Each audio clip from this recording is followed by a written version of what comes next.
The morning light filtered through the tall windows of Adelaide Cottage, casting long shadows across the breakfast table where Kate sat with her hands wrapped around a cup of tea that had long since gone cold. William stood at the window, his shoulders tense as he watched their children playing in the garden, unaware of the storm that was about to change their lives forever. The phone call had come 3 days earlier. Dr. Harrison's voice had been gentle but firm, the kind of tone that medical professionals perfect when delivering news that will shatter worlds. Kate remembered every word, every pause, every breath between the sentences that would divide their lives into before and after. "Mrs. Cambridge, I'm afraid the results show that your condition has progressed more rapidly than we initially anticipated." The words had hung in the air like smoke, thick and suffocating. William had been beside her then, his hand finding hers as they sat in the sterile hospital room that smelled of disinfectant and broken dreams. The doctor had continued speaking, using medical terms that felt foreign and harsh, but all Kate could focus on was the way William's thumb moved across her knuckles in small, desperate circles. Now, 3 days later, they were still trying to find the words to tell George, Charlotte, and Louis. How do you explain to children that time, which had always seemed infinite, was now measured in months rather than years? How do you prepare them for a goodbye that comes too soon? Kate watched through the window as Charlotte spun in circles on the lawn, her school uniform skirt flaring out around her as she laughed with pure, uninhibited joy. Louis was chasing butterflies, his small legs carrying him across the grass with the determined focus that only a 5-year-old could possess. George sat reading under the old oak tree, his serious expression so much like William's that it made Kate's heart ache. "We need to tell them today," Kate said softly, not turning away from the window. She felt rather than saw William's nod of agreement. "I know," he replied, his voice rough with emotion. "I just keep thinking about how this will change everything for them. They're so young, Kate. They shouldn't have to face this." Kate finally turned from the window, studying her husband's profile. Even after 13 years of marriage, he could still take her breath away. The morning light caught the gold in his hair, and she could see the worry lines that had appeared around his eyes over the past few days. She wanted to memorize this moment, the way he looked in their kitchen on an ordinary Tuesday morning that was about to become extraordinary for all the wrong reasons. "They're stronger than we think," she said, moving to stand beside him. "And they have each other. They have you." William turned to look at her then, his blue eyes bright with unshed tears. "They need their mother, Kate. I can't do this without you." The weight of his words settled between them, heavy and real. Kate had always been the heart of their family, the one who kissed scraped knees and negotiated bedtime stories. She was the one who knew that Charlotte liked her sandwiches cut into triangles, that Louis needed his stuffed elephant to fall asleep, that George worried about things he was too young to understand. The thought of leaving them, of not being there for all the moments that mattered, was unbearable.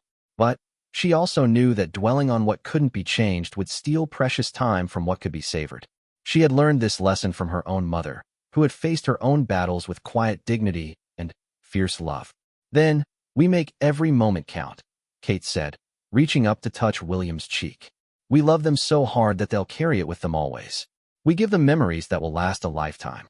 The sound of the back door opening interrupted them, and Louis came barreling into the kitchen with dirt on his knees and grass stains on his shirt. His face was flushed with excitement, his eyes bright with the simple joy of being 6 years old on a beautiful morning. "Mummy, Daddy, come see what I found," he exclaimed, tugging on Kate's hand. "There's a whole family of rabbits by the garden gate, and the babies are so tiny." Kate felt her heart swell with love and break a little at the same time. This was what she would miss most, these spontaneous moments of wonder, the way Louis still believed that discovering a rabbit's nest was the most important news in the world. "Show me," she said, allowing herself to be pulled toward the door.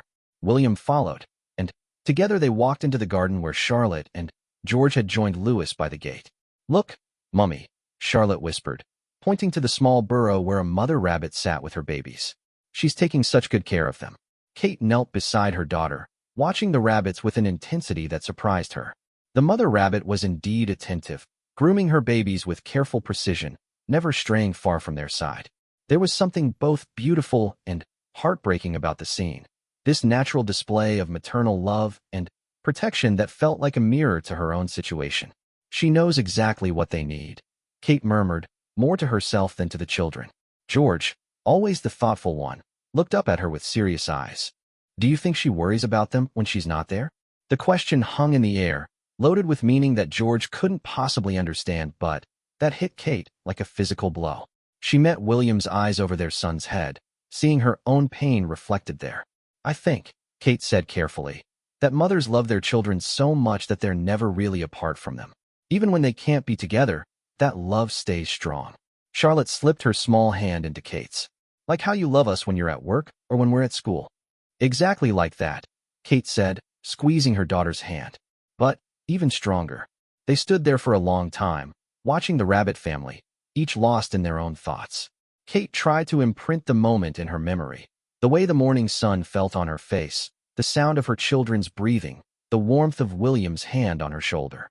These were the details she would carry with her, the small perfect moments that made up a life well lived. When they finally returned to the house, Kate felt a shift in the atmosphere. The time for postponing difficult conversations had passed. They gathered in the sitting room, the children sensing that something important was about to happen. George sat on the edge of the sofa, his book forgotten in his lap. Charlotte curled up next to Kate, while Louis climbed onto William's knee. We need to talk to you about something very important, William began, his voice steady despite the storm Kate knew was raging inside him. Your mummy hasn't been feeling well lately, and we've been to see the doctors to find out why. Kate watched her children's faces, seeing the moment when casual attention became focused concern. George straightened up, his expression growing serious. Charlotte's hand found Kate's, small fingers intertwining with larger ones. Louis looked between his parents, not fully understanding but sensing the gravity of the moment. The doctors have told us that Mummy has something called cancer, Kate said gently. It's a sickness that means her body isn't working the way it should. But they can fix it, right? Charlotte asked immediately, her voice small but hopeful. Like when I had pneumonia and the medicine made me better?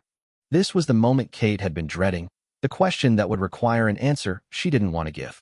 She looked at William, drawing strength from his presence, then turned back to her children. Sometimes doctors can fix cancer, and sometimes they can't, she said honestly. The doctors are going to try their very best to help me feel better, but we need to be prepared for the possibility that the medicine might not work the way we hope. George, with his 11-year-old's growing understanding of the world, was the first to grasp the full meaning of her words. Kate watched as realization dawned on his face, followed quickly by fear. You mean you might die? He asked, the words coming out barely above a whisper. The directness of the question took Kate's breath away. George had always been like this, unwilling to accept comforting half-truths when the whole truth was what he needed. It was a quality she admired and feared in equal measure. Yes, she said simply. That's a possibility we have to talk about. The silence that followed was deafening. Charlotte's grip on Kate's hand tightened, and Kate could feel her daughter's small body trembling. Louis looked confused, his 6-year-old mind struggling to process concepts too big for his understanding. But it was George's reaction that broke Kate's heart most completely. Her eldest son, who had always been mature beyond his years, suddenly looked like the child he truly was, lost and frightened and desperately seeking reassurance from adults who couldn't promise him what he needed most. How long? George asked, and Kate marveled at his courage in asking the questions that mattered most. We don't know for certain, William said, taking over when Kate found herself unable to speak. It could be months, or it could be longer. The doctors are going to do everything they can to give us as much time as possible. Charlotte began to cry then, quiet tears that slipped down her cheeks as she pressed closer to Kate. I don't want you to die, Mummy. Please don't die. Kate gathered her daughter into her arms, feeling the weight of that impossible request. Oh, sweetheart, I don't want to leave you either. More than anything in the world, I want to stay and watch you grow up and become the amazing people I know you're going to be. Then, why can't you? Louis asked, his voice thick with tears he didn't fully understand. If you don't want to go away, why do you have to? How do you explain to a 6-year-old that wanting something desperately doesn't make it possible? How do you help a child understand that sometimes terrible things happen to good people for no reason at all? Sometimes our bodies get sick in ways that are too big for even the smartest doctors to fix, Kate said, stroking Louis's hair. It's not because of anything we did wrong, and it's not because we don't love each other enough. Sometimes sad things just happen, even to people who love each other very much. The conversation continued for what felt like hours, punctuated by tears and questions and long stretches of silence as they all tried to process the magnitude of what was happening. Kate found herself amazed by her children's resilience, their ability to move from devastation to practical concerns and back again. Charlotte wanted to know if Kate would still be able to come to her school play. George asked about Christmas and whether things would be different. Louis worried about who would read him bedtime stories and help him with his nighttime fears. Each question was a knife to Kate's heart, but she answered them all as honestly as she could. Yes, she would do everything possible to be at Charlotte's play. Christmas would be different, but still filled with love. And Daddy would learn to chase away bad dreams just as well as she did. As the day wore on, Kate was struck by how normal everything felt despite the earth-shattering conversation they'd had. The children still needed lunch, still had homework to complete, still found reasons to laugh and argue and act like the children they were. Life, it seemed, had a way of continuing even when it felt like it should stop. That evening, after the children were finally in bed after an extended bedtime routine filled with extra stories and longer hugs, Kate and William sat in their bedroom in exhausted silence. The weight of the day pressed down on them, heavy and suffocating. "They're going to be okay," William said finally, though Kate could hear the uncertainty in his voice. "We'll make sure they're okay." Kate nodded, wanting to believe him. She thought about the mother rabbit they'd watched that morning, the way she had stayed close to her babies while she could. That's what she would do too. Stay close for as long as possible, love them fiercely while time remained, and trust that the love would be enough to carry them through whatever came after. The hardest part wasn't dying, Kate realized. The hardest part was learning how to live with the knowledge that her time was limited, how to make peace with leaving behind the people she loved most in the world. But, as she lay in bed that night, listening to William's steady breathing and knowing that down the hall her children slept safely in their beds, she made a promise to herself. She would not waste the time she had left on fear or anger or regret. She would love them with everything she had, create memories that would last long after she was gone, and teach them by example how to face life's greatest challenges with grace and courage. The quiet goodbye had begun, but it would be filled with so much love that its echoes would last forever. 2 weeks had passed since that morning conversation in the sitting room, and Kate noticed how quickly their family had adapted to a new rhythm. The children had developed an unspoken awareness of her energy levels, clustering around her during her good moments and giving her space when she needed rest. It broke her heart and filled it simultaneously. Their intuitive understanding of her condition showed a maturity she wished they didn't need to possess. This morning was one of the good ones. Kate woke before dawn feeling stronger than she had in days, her body temporarily free from the fatigue that had become her constant companion. She slipped out of bed carefully, not wanting to wake William, who had been sleeping poorly since the diagnosis. The stress showed in the deep lines around his eyes, and the way he startled awake at the slightest sound. The house was quiet as she made her way to the kitchen, her bare feet silent on the wooden floors. She loved these early morning moments when the world felt peaceful and full of possibility. Through the window, she could see the first hints of sunrise painting the sky in soft pastels. The rabbit family was there again, the babies noticeably larger now, venturing further from their burrow under their mother's watchful eye. Kate made herself tea and settled at the kitchen table with her journal, a habit she'd started since the diagnosis.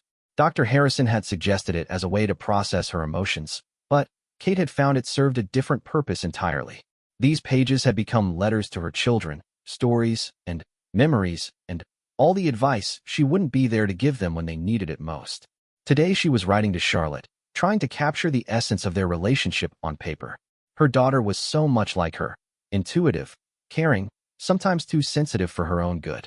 Kate wanted to leave her words that would help Charlotte navigate the complexities of growing up female in a world that would demand so much of her.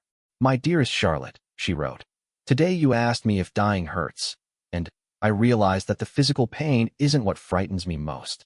What scares me is the thought of you doubting yourself when I'm not here to remind you how extraordinary you are."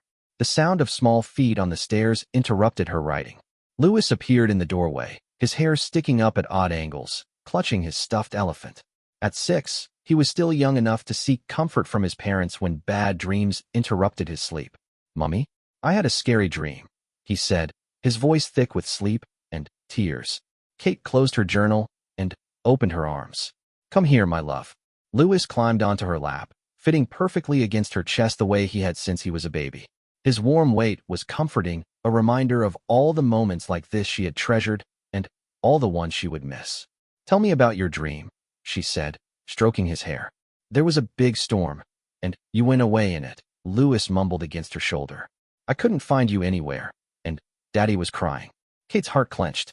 Even in sleep, her youngest son was processing the reality they were all living with. She held him closer, breathing in the sweet scent of his hair. "Dreams can be very scary," she said gently. "But remember what we talked about? About how love is stronger than anything else." Louis nodded against her shoulder. "Even if there are storms, even if I can't be right here with you, my love for you will always, always be there. It's like a special light that never goes out, no matter what happens." They sat together as the sun rose higher, Kate answering Louis's sleepy questions and telling him stories until she heard movement upstairs indicating that the rest of the family was beginning to stir. These quiet moments with each of her children had become precious beyond measure, unplanned pockets of time when they could simply be mother and child without the weight of the future pressing down on them. William appeared in the kitchen as Kate was making breakfast, Louis still curled in her lap. Her husband looked tired but smiled when he saw them together. "Early morning cuddles?" he asked, kissing the top of Louis's head and then Kate's cheek. "Bad dream," Kate explained. "But we're better now, aren't we, sweetheart?" Louis nodded and, finally, climbed down from her lap, apparently reassured enough to face the day. As he ran upstairs to get dressed, William moved to stand behind Kate, his hands resting gently on her shoulders. "How are you feeling this morning?" he asked, the question that had become part of their daily routine. "Good," Kate said, and meant it. "I want to do something special today. While I'm feeling strong." William's hands tightened slightly on her shoulders. They both knew that good days were becoming less frequent, making them more precious. "What did you have in mind?" "I want to take the children to the beach. The one where we had our first family holiday when George was little. I want to build sandcastles and look for shells and just be normal for a day." She felt William nod behind her. "That sounds perfect." The drive to the coast took nearly 2 hours, but the children's excitement made the journey pass quickly. Charlotte had packed a bag with all their beach essentials, displaying the organizational skills that reminded Kate so much of herself at that age.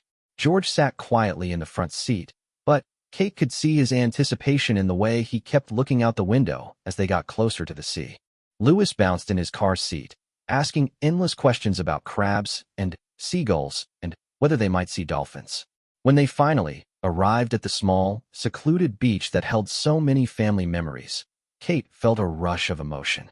This was where they had brought George as a toddler, where Charlotte had taken her first steps in the sand, where Louis had discovered his love of digging holes. The beach looked exactly the same, a crescent of golden sand bordered by weathered cliffs and rock pools that promised hours of exploration. The children raced toward the water the moment they got out of the car, their shouts of joy carrying on the sea breeze. Kate and William followed more slowly, carrying the picnic basket and beach chairs, content to watch their children rediscover the simple pleasure of sand between their toes and waves lapping at their feet. "Race you to the water, Mummy," Charlotte called, already running backward toward the shore. Kate looked at William, seeing her own determination reflected in his eyes. This was not a day for being careful or conserving energy. This was a day for living. "You're on," Kate called back, slipping off her shoes and running after her daughter. The next few hours passed in a blur of activity that felt like the best kind of therapy. They built an elaborate sandcastle complete with moats and towers, Louis directing the construction with the seriousness of an architect. Kate found herself laughing until her sides hurt as she helped Charlotte bury George up to his neck in sand, while William took dozens of photos to capture every moment. They explored the rock pools, discovering tiny crabs and colorful anemones that fascinated all 3 children. Kate watched George explain the different species to his younger siblings, his knowledge impressive and his patience endless.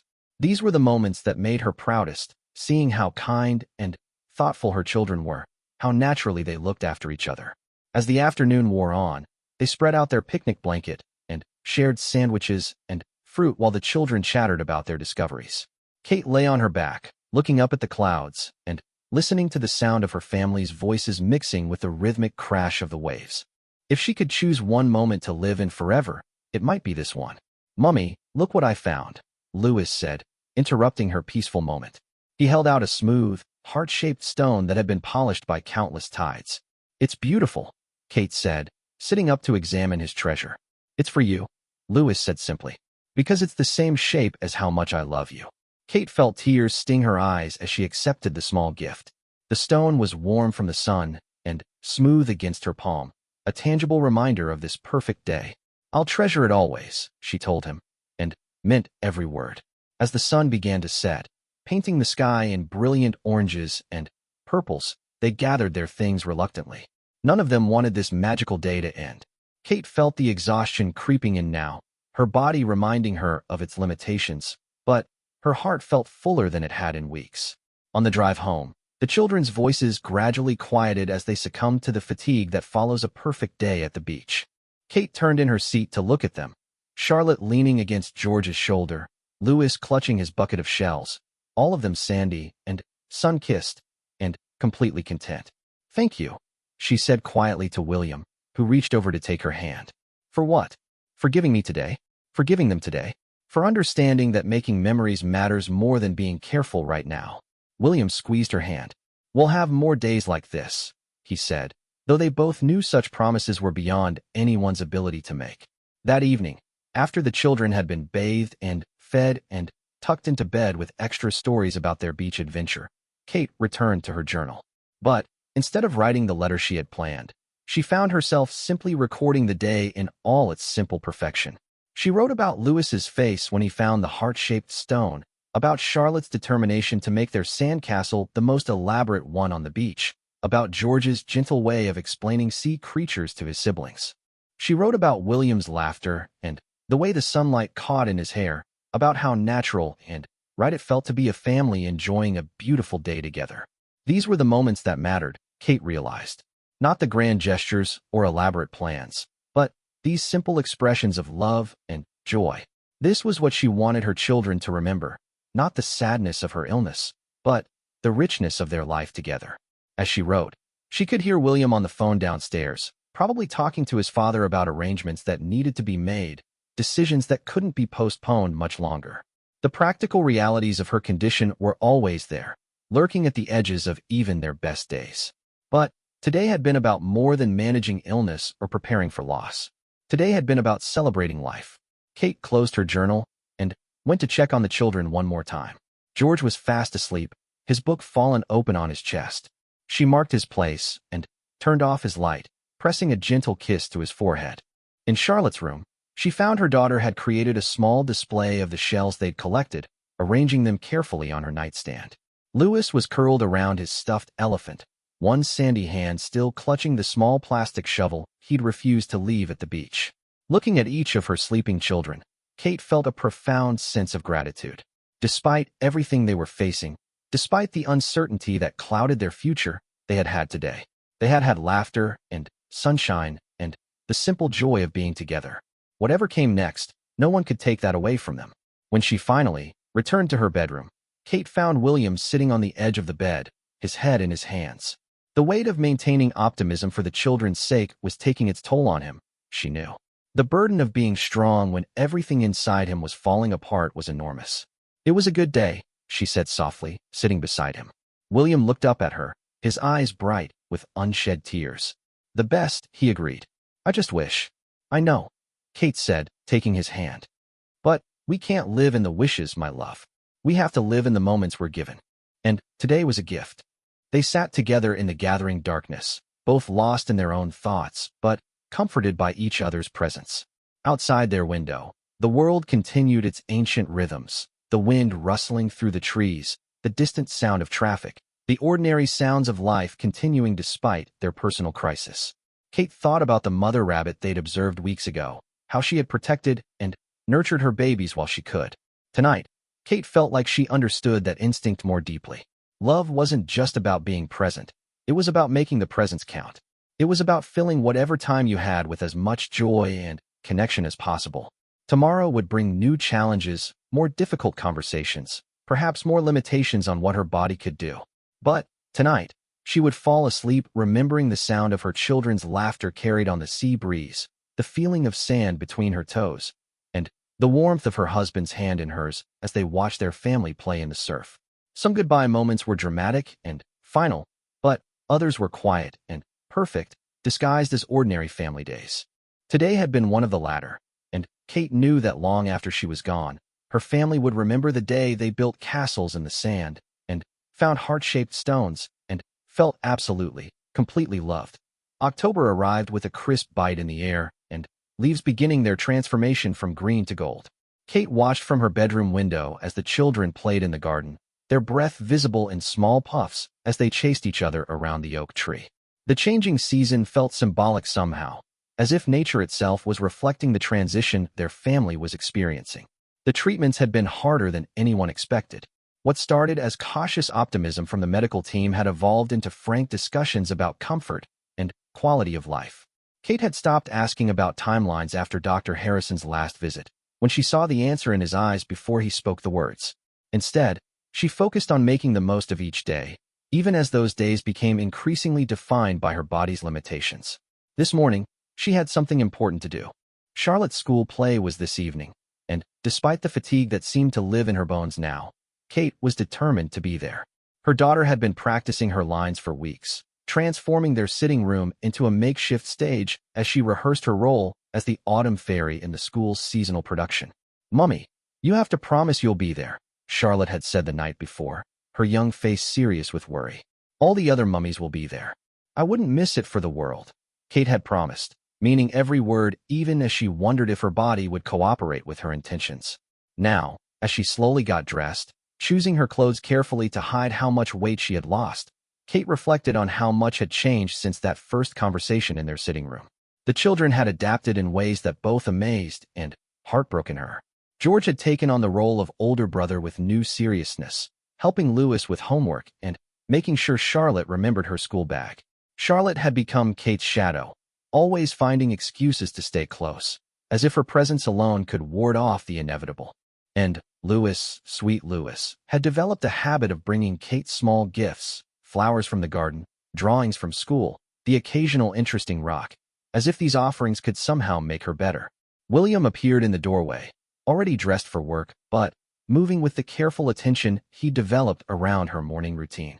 He didn't ask how she was feeling anymore. Instead, he simply observed, reading the signs in her face and the way she held herself. "The play starts at 7, he said, sitting on the edge of the bed.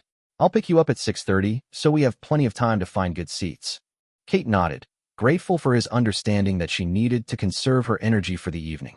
The days when she could power through fatigue and weakness were behind her now.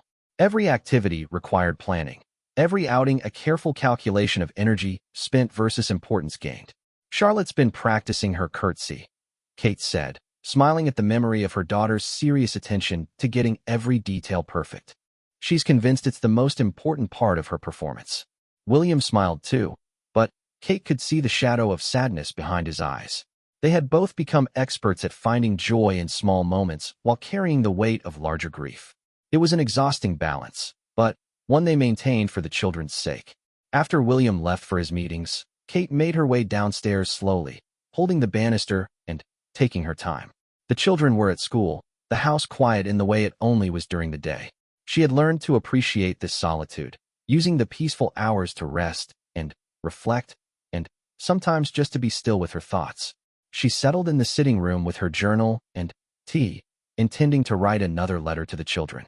But, instead, she found herself simply watching the light play across the walls, thinking about how different everything looked when you knew you were seeing it for one of the last times. The way the morning sun hit the family photos on the mantel, the dust motes dancing in the air, the sound of birds outside the window, all of it felt precious and temporary and achingly beautiful. The phone rang, interrupting her reverie. It was her mother, calling for their daily check-in. These conversations had become a lifeline for both of them, a way to maintain connection while navigating the impossible territory of a daughter facing death before her mother. "How are you feeling today, darling?" her mother asked, and Kate heard the careful hope in her voice. "Tired, but determined," Kate answered honestly. "Charlotte's play is tonight." "Oh, that's wonderful. She must be so excited." They talked for nearly an hour, covering everything from the children's latest achievements to practical matters that needed attention. Kate's mother had become an expert at reading between the lines, understanding when Kate needed encouragement and when she needed simply to be heard. "I'm proud of you," her mother said as their conversation wound down. "The way you're handling all of this, The way you're protecting the children while still being honest with them. It takes tremendous courage. After hanging up, Kate sat quietly, absorbing her mother's words. Courage wasn't how she thought of herself. Most days, she felt like she was barely holding herself together, putting on a brave face while fear and sadness threatened to overwhelm her. But perhaps courage wasn't the absence of fear. Perhaps it was continuing to love and live and be present despite the fear.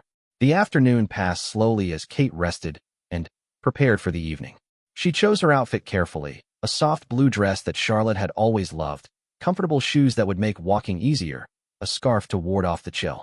She applied her makeup with extra care, wanting to look like the mother her daughter expected to see in the audience. When William arrived to collect her, Kate was ready and waiting. The children had come home from school bursting with excitement about the performance, Charlotte in particular practically vibrating with nervous energy. "Do I look like an autumn fairy, Mummy?"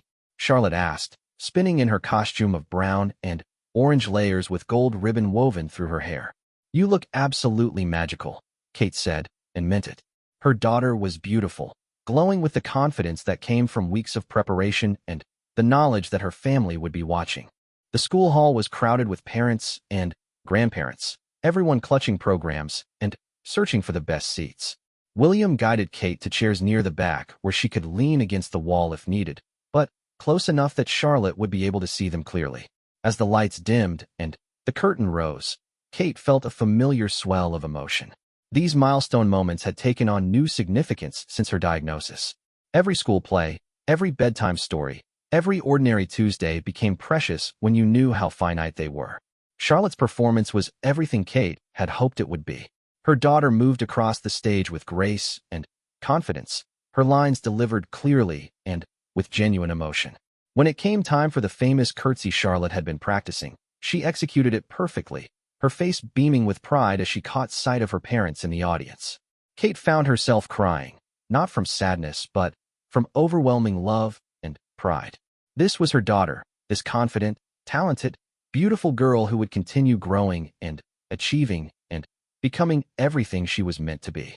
The knowledge that Kate wouldn't be there for all of Charlotte's future performances was painful, but it was overshadowed by the pure joy of being there for this one.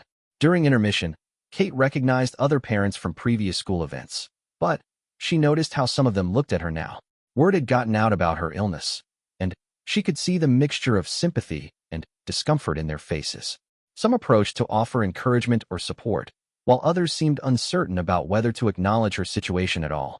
Mrs. Peterson, Charlotte's teacher, made her way over to where Kate and William were sitting. She was a warm woman in her 50s who had taught all three of their children and had become something of a family friend. "Kate, I'm so glad you could make it tonight," she said, her voice gentle. "Charlotte has been telling everyone that her mummy would be here to watch her perform." "I wouldn't have missed it," Kate said simply. Mrs. Peterson hesitated for a moment, then continued. "I wanted you to know that Charlotte is doing beautifully in class. She's such a bright, kind girl, and she's handling everything with remarkable maturity. You should be very proud." Kate felt William's hand squeeze hers. These affirmations of their children's strength and resilience meant everything to both of them. Knowing that the children were coping well at school, that they were still able to focus and learn and be children despite everything happening at home, was one of the greatest gifts Kate could receive. The second act of the play was even better than the first. The children had settled into their roles, and their joy in performing was infectious. Kate watched not just Charlotte, but all the children on stage, thinking about their futures and the dreams they were just beginning to discover. It struck her that while her own story was nearing its end, theirs were just beginning. There was something both heartbreaking and comforting about that continuity. When the final curtain fell and the children took their bows, the applause was thunderous. Kate clapped until her hands hurt, her face aching from smiling so widely. Charlotte's eyes found hers across the crowded hall, and her daughter's smile somehow grew even brighter when she saw her mother's proud face. After the performance, they waited outside for Charlotte to emerge from backstage. She came running toward them still in her costume, her face flushed with excitement and accomplishment. "Did you see me, Mummy? Did you see my curtsy?" she asked, throwing herself into Kate's arms. "I saw everything, darling," Kate said, holding her daughter tightly. "You were absolutely perfect." The ride home was filled with Charlotte's animated recap of the evening, every detail important enough to share. George and Louis, who had attended the performance with William's parents, chimed in with their own observations and praise for their sister's performance. "You were the best autumn fairy in the whole play," Louis declared with the absolute certainty that only a 6-year-old could possess.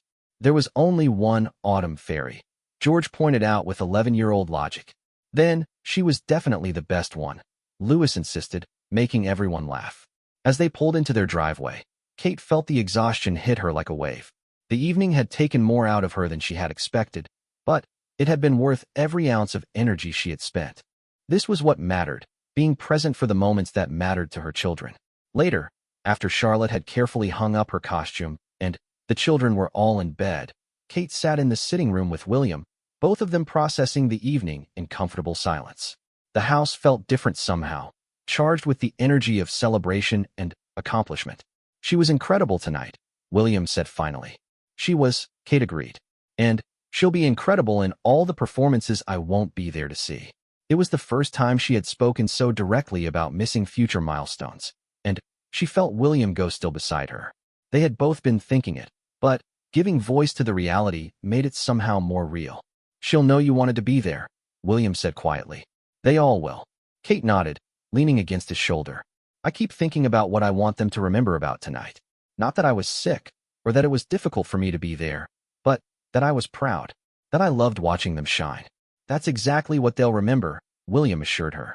"That's what you're giving them, the knowledge that they are seen and celebrated and loved." That night, as Kate wrote in her journal about Charlotte's performance, she found herself thinking about legacy in new ways. It wasn't just about the letters she was writing or the videos she had started recording. It was about moments like tonight, when she showed up despite the cost, when she prioritized their joy over her own comfort. This was how you said goodbye to your children without saying goodbye, by being present for as long as possible, by loving them so completely in the time you had that they would feel it long after you were gone. Charlotte would remember not just her perfect curtsy tonight, but the fact that her mother was there to see it, that no amount of illness could keep her from being in that audience. The quiet goodbye wasn't just about the final moments, it was about all the moments leading up to them. It was about showing up, bearing witness, and making sure that love was the strongest force in their children's memories. Tonight had been another thread in that tapestry of love, another deposit in the bank of memories that would sustain their family long after Kate was no longer there to make new ones. November brought the first real cold snap of winter, and, with it, Kate's reluctant transition from managing her illness to accepting its progression.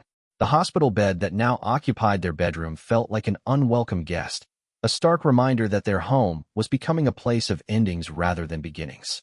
But, even as her world grew smaller, confined increasingly to this one room, Kate was determined to make it a place of love and connection rather than sorrow. The children had adapted to the new normal with the remarkable resilience that seemed to be their greatest inheritance from both parents. George had taken to doing his homework at the desk in the corner of Kate's room, claiming he needed the quiet to concentrate, though Kate suspected he simply wanted to be near her. Charlotte had become an expert at gentle conversation, somehow knowing instinctively when Kate had energy for stories and when she needed silence. And Louis, sweet Louis, had appointed himself Kate's official entertainment committee, arriving each day after school with jokes, drawings, and elaborate plans for activities they could do without leaving the bedroom. This particular afternoon, Kate was having one of her clearer days, the pain medication balanced just right to allow for meaningful conversation without the fog that sometimes clouded her thoughts. William had taken the afternoon off work, a practice that was becoming more frequent as they both understood that time was measured differently now. "Tell me about the Christmas plans," Kate said, settling back against her pillows as William arranged the lunch he had brought up on a tray. Even simple tasks like eating had become collaborative efforts, but they had learned to find grace in the intimacy of such care. William's face brightened slightly. Christmas had become their unspoken goal, the milestone they were all working toward without directly acknowledging its significance. Kate's doctors had been cautiously optimistic that she might make it to the holidays, and the family had latched onto this possibility with desperate hope. "Charlotte wants to make ornaments this year instead of buying them," William said, sitting on the edge of the bed. "She has this elaborate plan involving salt dough and paint and enough glitter to redecorate the entire house." Kate smiled, picturing her daughter's artistic ambitions. Charlotte had always thrown herself into creative projects with wholehearted enthusiasm, often creating beautiful chaos in the process. And what does George think of this plan? He's drawing up supply lists and calculating how long each step will take. I think he's appointed himself project manager. The thought of George organizing his sister's creative explosion made Kate laugh, a sound that felt precious in its rarity these days. And Louis? Louis wants to make cookies shaped like reindeer and is convinced he can teach them to fly if he uses enough icing. These glimpses into their children's Christmas planning filled Kate with bittersweet joy. They were still thinking like children, still believing in magic and possibility despite everything they had witnessed over the past months. This ability to hold both grief and hope simultaneously was perhaps the most remarkable thing about them. I want to help, Kate said, and saw William's face shift slightly.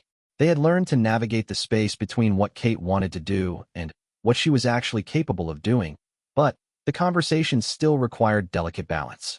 We could bring some of the ornament making up here, William suggested carefully. Let you supervise the chaos from the comfort of your bed.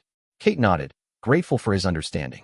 The days when she could sit at the kitchen table for extended periods were behind her, but that didn't mean she had to be excluded from their family traditions. They would adapt, as they had learned to adapt everything else. The sound of the front door opening and closing announced the children's return from school, followed by the familiar thunder of feet on the stairs. This had become the best part of Kate's day, the moment when the house came alive with their voices and energy, when her room transformed from a sick room into the heart of their home. Charlotte appeared first, still in her school uniform, but with paint smudges on her hands that suggested art class had been particularly engaging. "Mummy, guess what we learned about today in history?" She climbed carefully onto the bed, having learned to be mindful of the various tubes and monitors that were now part of Kate's daily reality. Her enthusiasm was infectious as she launched into a detailed account of their lesson about medieval castles, complete with dramatic reenactments of siege warfare. George followed soon after, settling into his usual spot at the desk with his backpack full of homework. But Kate could see that his attention was divided, his eyes frequently moving to her face as if checking for signs of pain or fatigue. At 11, he had become acutely sensitive to the subtle changes in her condition, sometimes understanding her needs before she voiced them herself. Louis burst through the door last, as always, carrying his lunchbox and a paper that was clearly meant to be a surprise. "Mummy, I made you something special," he announced, climbing onto the bed from the other side and presenting his artwork with a flourish. The drawing was recognizably Louis's work, bold strokes of crayon in primary colors depicting their family under a rainbow. But what caught Kate's breath was the detail he had added, a pair of wings on her figure, carefully drawn in silver crayon. "Mrs. Williams said that when people die, they become angels," Louis explained matter-of-factly. "So I drew you with wings so you'll know how to fly when you need to." The innocent acceptance in his voice was heartbreaking and beautiful at once. Louis had somehow found a way to process the unthinkable, transforming loss into something magical and comforting. Kate felt tears sting her eyes as she studied his careful work. "It's the most beautiful drawing I've ever seen," she said, meaning every word. "Can we hang it right here where I can see it every day?" William immediately found tape and hung the drawing on the wall beside her bed, where it joined the growing collection of artwork and photos and cards from friends that had transformed the space into something warmer and more personal than a typical sick room. As the afternoon progressed, Kate's room filled with the ordinary chaos of family life. George worked on math problems while occasionally asking for help with particularly challenging equations. Charlotte spread art supplies across the foot of the bed, designing templates for their Christmas ornaments with the same intensity she brought to everything she cared about. Louis entertained them all with stories from his day, complete with voices for all his classmates and dramatic interpretations of playground politics. Louis had a fight with Tommy Chun at lunch, Charlotte reported, causing Louis to look indignant. "It wasn't a fight. I just told him he was wrong about dinosaurs." "What was he wrong about?"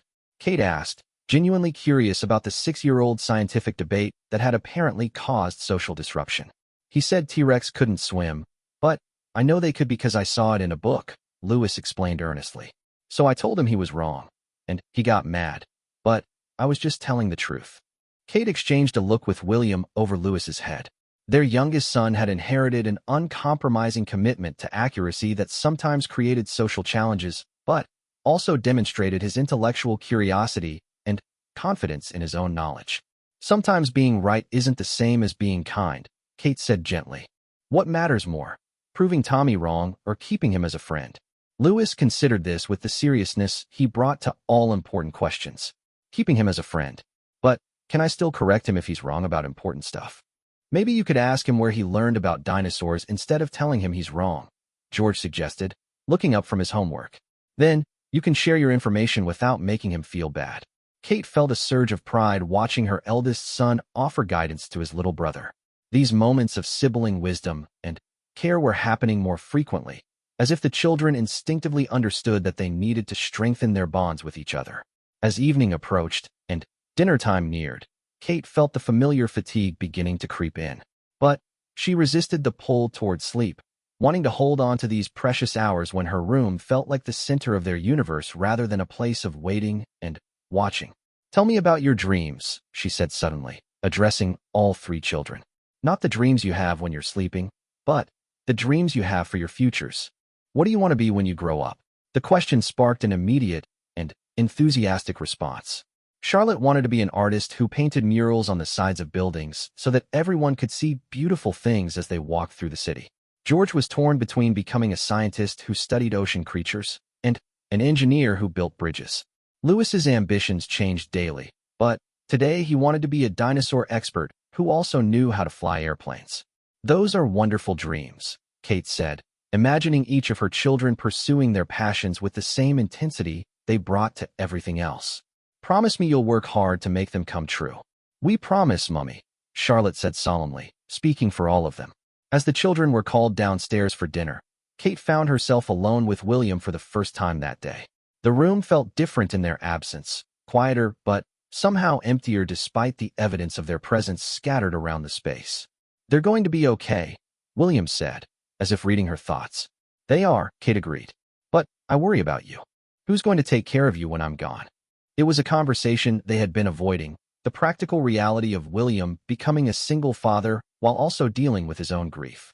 Kate could see the weight of responsibility already settling on his shoulders, the way he was preparing to carry the entire family's emotional load alone. They'll take care of me, William said with a slight smile. Haven't you noticed? They're already practicing. It was true.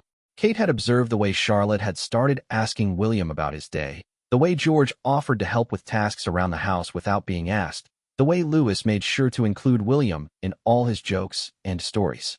They were unconsciously building stronger connections with their father, preparing for a future they didn't want to think about, but somehow knew was coming. That evening, as the children prepared for bed, they established a new routine that would become precious in its familiarity. Instead of Kate going to each child's room for goodnight kisses, they all came to her room for final cuddles and conversations. It meant her evening lasted longer, but it also meant she didn't miss any of those important bedtime moments when children's guards came down and they shared their deepest thoughts. Mummy, Charlotte said as she curled up beside Kate for their nightly chat. Will you still be able to see us after you become an angel? The question was asked with Charlotte's characteristic directness, but Kate could hear the real fear underneath it. The fear of being forgotten, of losing connection completely. I think love is stronger than anything else in the universe, Kate said carefully. So even if I can't see you with my eyes anymore, I think my love for you will always be with you. And when you need me most, you'll feel that love and know that I'm still connected to you. Charlotte nodded seriously, processing this concept with the intensity she brought to all important information. So it's like you'll be invisible, but still here? Something like that, Kate agreed, marveling at her daughter's ability to find comfort in metaphors that made the impossible seem manageable. Later, after all three children had been settled in their beds and the house had grown quiet, Kate lay awake thinking about the conversation. She realized that the hardest part of saying goodbye wasn't the dying itself. It was the fear that death would sever the connections that made life meaningful. But watching her children process her illness with such grace and wisdom, seeing how they were growing stronger and more loving in response to adversity, Kate began to believe that love truly might be stronger than death. The bonds they had built together wouldn't disappear when her physical presence ended. They would live on in the way George took care of his siblings, in Charlotte's artistic vision and compassionate heart, in Lewis's curiosity and joy. They would live on in the traditions they maintained, the stories they told, the values they carried forward. This was what the quiet goodbye was really about, not the dramatic final moments that movies portrayed, but the steady work of building connections so strong that they could survive anything.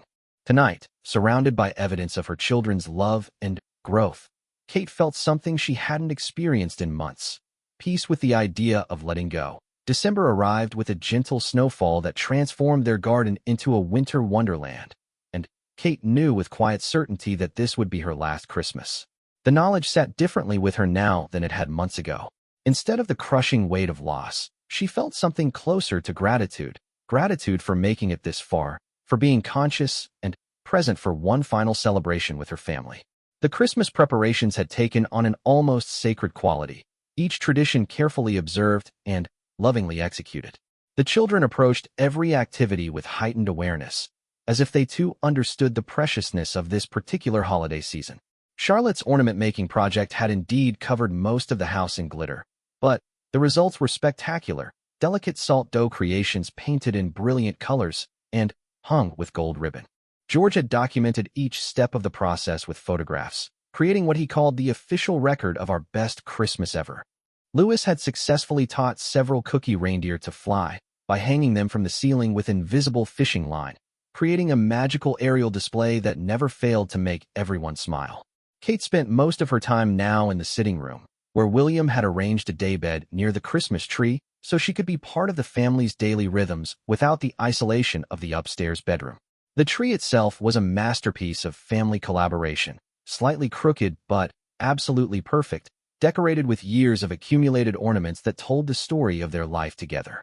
Each decoration held memories: the handprint ornaments from when the children were tiny, the elegant glass balls from their first Christmas as a married couple, the silly cartoon characters that the children had chosen during various holiday shopping expeditions. This morning, Kate was having one of her better days, alert and comfortable enough to truly enjoy watching her family's Christmas morning excitement. William sat beside her on the daybed, his arm around her shoulders, both of them savoring the chaos of Christmas morning in their sitting room. The children had been awake since dawn, but they had learned to wait for their parents before beginning the present opening ceremony. This patience was perhaps the greatest gift they had given Kate this year, the understanding that some moments were too precious to rush. "Can we start now, Mummy?" Louis asked, practically vibrating with excitement as he sat cross-legged in front of the tree. His hair was sticking up at odd angles from sleep, and he was wearing the Christmas pajamas that Charlotte had insisted they all needed to match. "Let's begin," Kate said, settling back to watch the show. What followed was pure joy in its most concentrated form. The children opened their gifts with the perfect balance of excitement and gratitude, carefully reading each card and making sure to thank the giver before moving on to the next package. Kate and William had worked together to choose gifts that would create lasting memories rather than temporary entertainment: art supplies that would fuel Charlotte's creativity for months, science kits that matched George's insatiable curiosity, building blocks that would challenge Louis's engineering imagination. But it was the gifts the children had made for each other that brought tears to Kate's eyes. George had spent weeks writing and illustrating a book of adventure stories featuring characters based on his siblings. Charlotte had painted individual portraits of each family member, capturing not just their appearance, but their essence in vibrant watercolors. Louis had created what he called memory boxes for everyone, decorated containers filled with small objects that reminded him of special moments they had shared. "This is from when we went to the beach and found the heart rock," Louis explained, showing Kate a smooth pebble from his memory box for her. "And this is a feather like the ones we saw when we fed the ducks. And this is a button that fell off your coat that time we built the snowman." Kate held the small treasures, marveling at her 6-year-old son's instinctive understanding of what mattered most. These weren't valuable objects, but they were priceless in their significance, tangible reminders of moments of connection and love. As the morning progressed, Kate found herself struggling more with fatigue, but she refused to let it diminish the magic of the day. When William suggested she might want to rest, she shook her head firmly. "Not yet," she said. "I want to see everything."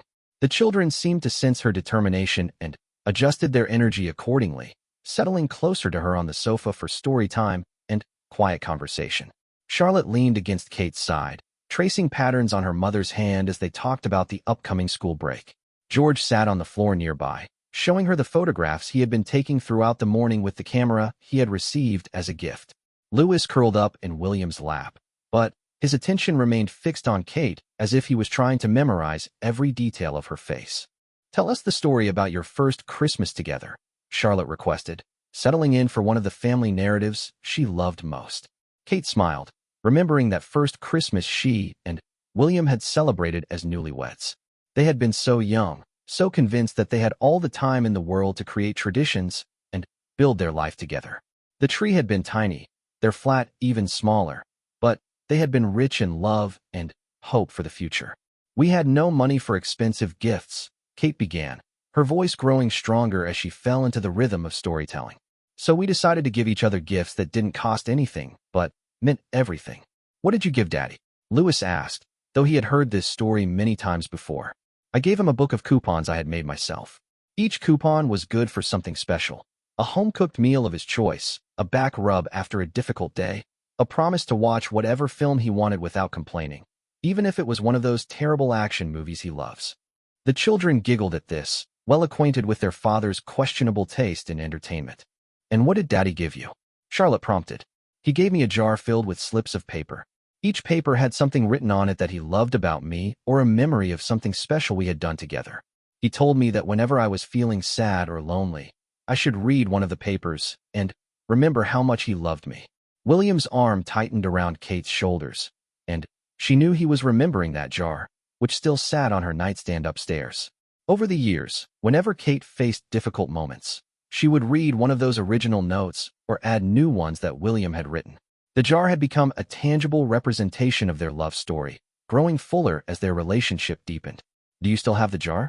George asked, though he knew the answer. "I do," Kate said. "And someday, when you're older, I'll share some of those notes with you so you can see how a love story grows over time." As the afternoon wore on, Kate felt her strength ebbing, but she was determined to make it through their traditional Christmas dinner. The meal was simpler this year, adapted to accommodate her limited appetite and the children's desire to help with preparation, but it was no less special for its simplicity. They sat around the dining table with its red tablecloth and flickering candles, each place set with their best china and the Christmas crackers that had been a tradition since the children were small. Kate could only manage a few bites of food, but she savored every moment of the conversation and laughter that filled the room. "I want to go around the table and have everyone say what they're most grateful for this year," William announced, a tradition they had started when George was old enough to participate. George went first, speaking with the thoughtfulness that characterized everything he did. "I'm grateful that we're all together today, and that Mummy felt well enough to celebrate with us." Charlotte's gratitude was more emotional. "I'm grateful for all the time we've had to make memories together, and for learning that love doesn't stop even when things get scary." Louis's contribution was simpler, but no less profound. "I'm grateful for Christmas cookies and presents, and that Mummy is still here to hug me." When it was William's turn, his voice grew thick with emotion. "I'm grateful for our family, for the love that holds us together, and for every single day we've been given to share." Kate felt the weight of expectation as all eyes turned to her. She had thought about this moment, knowing it would likely be her last opportunity to share her gratitude with all of them together. "I'm grateful for the extraordinary privilege of being your wife and your mother," she said, looking at each of them in turn. "I'm grateful for every laugh, every tear, every ordinary Tuesday, and every special celebration. I'm grateful that love is bigger than fear, stronger than sickness, and more lasting than life itself." The silence that followed was comfortable rather than sad, all of them absorbing the weight and beauty of the moment. Outside, snow continued to fall, creating a perfect backdrop for what Kate knew would be one of her most treasured memories. As evening approached, and the children began to show signs of Christmas exhaustion, Kate made one final request. "I want to watch you open your Christmas stockings by the fire," she said. "One last moment of magic before this perfect day ends." William helped her move back to the daybed near the fireplace, where she could watch comfortably as the children discovered the small gifts and treats that Santa had somehow managed to deliver despite all the challenges of the year. Their delight in these final surprises was infectious, and Kate found herself laughing with genuine joy as Louis discovered candy canes, and Charlotte squealed over new watercolor pencils, and George found the bookmark he had been coveting at the local bookshop. As the day wound down and the children were finally ready for bed, they gathered around Kate for one last family moment. They took turns reading from the Christmas story, their voices blending together in the familiar words of hope and love and new beginnings. When they finished, Kate pulled each child close for extended hugs and whispered words meant just for them. To George, she said, "Take care of everyone, but don't forget to let others take care of you too." To Charlotte, she whispered, "Keep creating beauty in the world, and never let anyone dim your light." To Louis, she murmured, "Stay curious, stay joyful, and remember that love is always the right answer." After the children were tucked into their beds with stories of Christmas magic and promises of more celebrations to come, Kate and William sat together in the quiet sitting room, surrounded by the beautiful chaos of Christmas Day. The fire crackled softly in the grate, casting dancing shadows on the walls covered with children's artwork and family photographs. "It was perfect," Kate said simply, leaning against William's shoulder. "It was," he agreed, his voice rough with emotion. They sat in comfortable silence, both understanding that this Christmas would become a touchstone for their family. The last Christmas when they were all together, but also the Christmas when love proved stronger than sorrow, when joy triumphed over fear, when they demonstrated that even in the face of loss, celebration was possible and necessary. Kate closed her eyes, holding on to the sounds and sensations of the day. The children's laughter still echoed in her memory, along with the smell of pine from their Christmas tree, the taste of Charlotte's carefully decorated cookies, the feeling of Louis's small hand in hers as they watched George read from his new book. This was how she wanted to be remembered, not as someone who was dying, but as someone who had lived fully until the very end.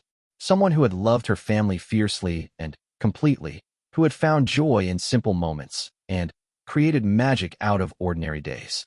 The quiet goodbye was nearly complete now, but it had been filled with so much love that its echo would resonate through her family's life forever. In years to come, when they decorated their Christmas tree or opened their stockings or shared their gratitudes around the dinner table, Kate would be there with them, not as a memory of loss, but as a presence of love that no amount of time could diminish. As William helped her prepare for sleep that night, Kate felt a peace she had never known before. She had given her children the greatest gift she could offer, the knowledge that they were deeply, completely, unconditionally loved. Everything else was just details.